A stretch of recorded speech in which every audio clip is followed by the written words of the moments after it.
पनि चरम गर्न आउनुभएछ। चरम गर्नु आएको, म पनि चरम गरेर जानु पर्यो है। चरम गर्न आउनुभएको हो?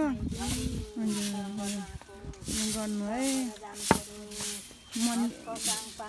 यो त ग्रिन बुद्ध मन्दिर ठाउँ हो नि फेरि। हजुर, कति रमाइलो रहेछ बनाउनु भएको रहेछ। मौनता क्षेत्र है।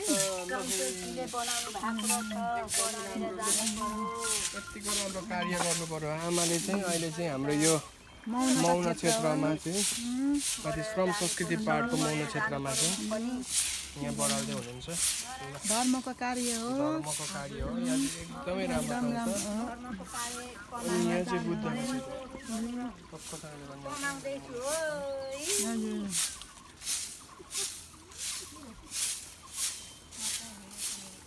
मौनता क्षेत्रमा धेरै बोल्नु हुँदैन भन्छ जस्तो लाग्यो है। एकदम साइलेन्ट न।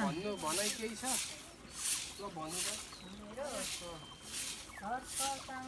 संसदजीले मजाले श्रम गरेर लाउनु भएको रहेछ यो ठाउँलाई।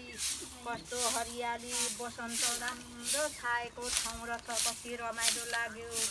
उसै हाम्रो हेर्दै पनि कति रमायो, खुसी लाग्यो।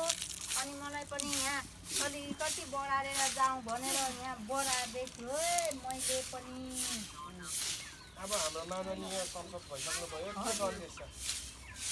के सन्देश दिन चाहनुहुन्छ उहाँलाई आउँदो दिनमा सन्देश चाहिँ राम्रो दिनु पर्यो। उहाँ राम्रो योभन्दा पनि हिमाल जस्तो छाती पारेर